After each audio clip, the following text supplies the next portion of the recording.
অনেক দিন ধরে সাউথ ইন্ডিয়ান খেতে ইচ্ছা করছে, আর ইডলি ধোসা এসব খেয়ে খেয়ে বোর হয়ে গেছো?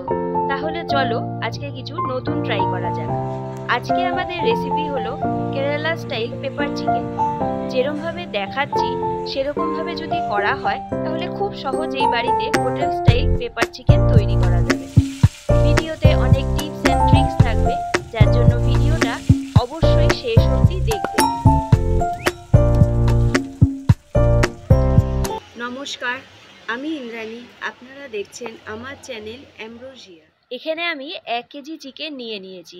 চিকেনগুলো যাতে ভালো করে পরিষ্কার হয়ে যায় তার জন্য একটা বাসনের মধ্যে জল নিয়ে চিকেনের পিসগুলো দিয়ে 2 টেবিল স্পুন ভিনিগার দিয়ে আধা ঘন্টা রেখে দিয়ে তারপরে 2 থেকে 3 বার পরিষ্কার জল দিয়ে ধুয়ে নিলেই দেখা যাবে চিকেনগুলো খুব ভালো পরিষ্কার হয়ে গেছে। এটা কিন্তু তোমাদের জন্য ফার্স্ট টিপ ছিল। আধ ঘন্টা পর চিকেনগুলো ভালো করে ধুয়ে শুকনো করে নিয়েছি।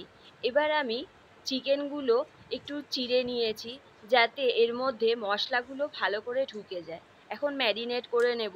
তার জন্য চিকেনের মধ্যে 1 টিস্পুন গোলমরিচ, 1 টেবিল স্পুন সয়া সস আর 1 টিস্পুন মতন লবণ দিয়ে ভালো করে মেখে নেব, যাতে এই মশলাগুলো চিকেনের গায়ে ভালো করে লেগে যায়।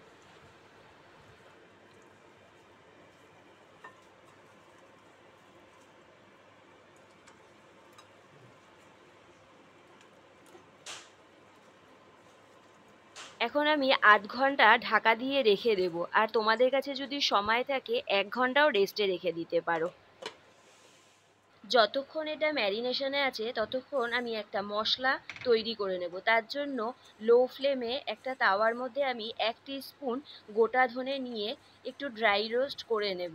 যখন দেখবো এটা একটু লাল লাল হয়ে গেছে তখন নামিয়ে এটাকে আমি ঠান্ডা হলে গুঁড়ো করে নেব। এখন আমি আরেকটা শুকনো মশলা তৈরি করে নেব। তার জন্য লো টু মিডিয়াম হিটে ওই সেম তাওয়াতেই 3টে শুকনো লঙ্কা, 4টে এলাচ, 2টো ছোট টুকরো দারচিনি, আর তার সাথে 4 থেকে 5টা লবঙ্গ, আর 1.5 টেবিল স্পুন মতন গোলমরিচ, আর 1 টেবিল স্পুন মৌরি নিয়ে নাড়াতে থাকবো। কিছুক্ষণ নাড়ানোর পরে এই 3 থেকে 4 সেকেন্ড পরে আমি 1.5 টিস্পুন মতন জিরে অ্যাড করব। এই জিরেটা আমি একসাথে দিলাম না, তার একটা কারণ আছে। জিরেটা ভাজতে বেশিক্ষণ সময় লাগে না। একসাথে যদি দিয়ে দিতাম তাহলে এই জিরেগুলো খুব তাড়াতাড়ি লাল হয়ে যেত, তার ফলে একটা তিতকুটে ভাব আসে। এখন এটা ড্রাই রোস্ট করা হয়ে গেছে, এবারে আমি একটা প্লেটে নামিয়ে নেব। চিকেন ম্যারিনেট করে রেখেছিলাম, আধ ঘন্টা হয়ে গেছে। এখন ঢাকা খুলে দিয়ে 2 টেবিল স্পুন কর্নফ্লাওয়ার দিয়ে চিকেনগুলোকে ভালো করে মেখে নেব, যাতে কর্নফ্লাওয়ারটা চিকেনের গায়ে ভালো করে কোট হয়ে যায়। এখানে আমি কর্নফ্লাওয়ারটা পরে অ্যাড করছি, আগে দেইনি। তার কারণ চিকেনের মধ্যে যদি আগেই কর্নফ্লাওয়ারটা দিয়ে রাখতাম তাহলে এটা একটা জলীয় ভাব এসে যেত। তাই জন্য আমি কর্নফ্লাওয়ারটা পরে দিয়েছি। এখন আমি এখানে 2 টেবিল স্পুন তেল গরম করে নিয়েছি। এই চিকেনগুলোকে এখন আমি শ্যালো ফ্রাই করে নেব। তবে এই ফ্লেমটা এই অবস্থায় হাই হিটেই রাখতে হবে, যাতে একটু চিকেনের গায়ে লাল রং হয়ে যায়। এখন আমি এই সময় চিকেনটা যতক্ষণ ভাজা হচ্ছে ততক্ষণ যে মশলাটা বানিয়ে রেখেছিলাম সেটা ঠান্ডা হয়ে গেছে। এখন আমি এই মশলাটা গুঁড়ো করে নেব। দেখো, মশলাটা একটু দানা দানা করে গুঁড়ো করা হয়ে গেছে। যতক্ষণ চিকেনটা ভাজা হচ্ছে ততক্ষণে আমি অন্যদিকে আরেকটা কড়াই নিয়ে নিয়েছি গ্রেভি বানানোর জন্য। আর এর মধ্যে 4 টেবিল স্পুন তেল গরম করে নিয়ে 2টো মিডিয়াম সাইজের পেঁয়াজকে আমি ফাইন চপ করে নিয়েছি।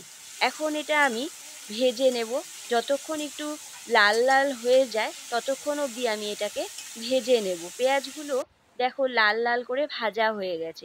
এখন এর সাথে আমি 1 টিস্পুন রসুন, 1 টিস্পুন আদা দিয়ে নিয়েছি, আর তার সাথে কয়েকটা কারি পাতা দিয়ে দিলাম। লো টু মিডিয়াম ফ্লেমেই আমি এই আদা রসুন পেঁয়াজটাকে একসাথে ভাজতে থাকবো, যতক্ষণ এর কাঁচা গন্ধটা চলে না যায়। দেখো, পেঁয়াজ আর আদা রসুন সুন্দর করে ভাজা হয়ে গেছে। এখন এর সাথে আমি 2টো টমেটো টুকরো করে কেটে নিয়েছিলাম, সেটা এখন আমি দিয়ে দিলাম। আর তার সাথে একটু লবণ দিয়ে দিয়েছি, যাতে টমেটোটা খুব সুন্দর করে গলে যায়। একটু নেড়ে চেড়ে আমি 2 থেকে 3 মিনিট মতন ঢাকা দিয়ে রেখে দেব, যাতে টমেটোটা খুব সুন্দর করে গলে যায়। দেখো এই অবস্থায় টমেটোটা গলে এসছে আর সাইড থেকে একটু তেলও ছেড়ে এসছে। আমি কিছু শুকনো মশলা এর মধ্যে দিয়ে দেব। তার জন্য 1/2 টিস্পুন হলুদ গুঁড়ো দিয়ে দিলাম। আর আগে থেকেই যে আমি 1 টিস্পুন গোটা ধনে ড্রাই রোস্ট করে গুঁড়ো করে নিয়েছিলাম, সেটাও দিয়ে দিলাম। এখন এই মশলাটা ভালো করে মিশিয়ে নেব, এই 1 থেকে 2 সেকেন্ড মতন। আর সাইডে যে আমি চিকেনটা ভেজে নিয়েছিলাম, সেটাও এক এক করে এই মশলার সাথে অ্যাড করে দেব।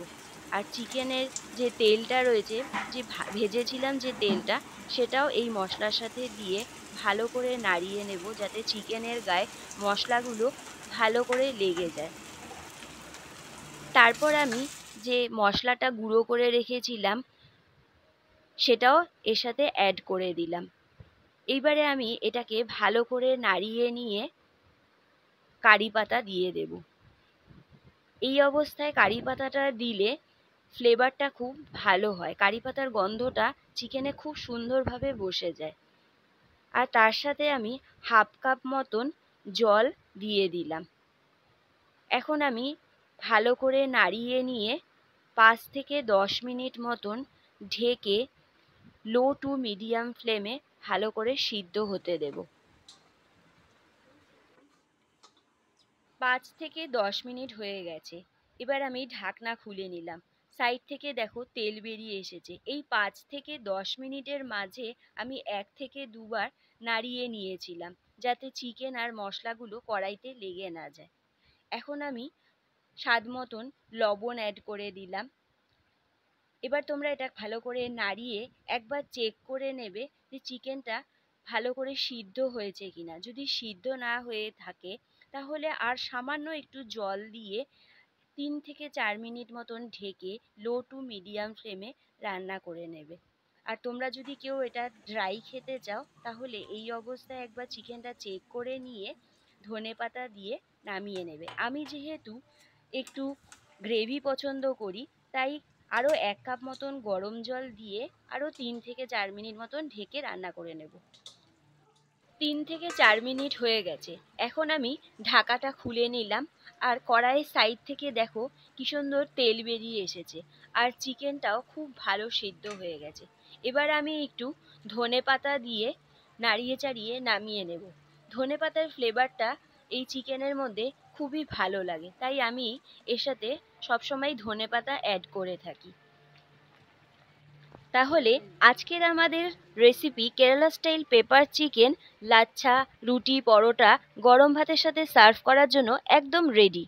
এই রেসিপি নিয়ে যদি কোনো কোয়ারিজ থাকে, তাহলে তোমরা অবশ্যই কমেন্ট সেকশনে জিজ্ঞাসা করতে পারো।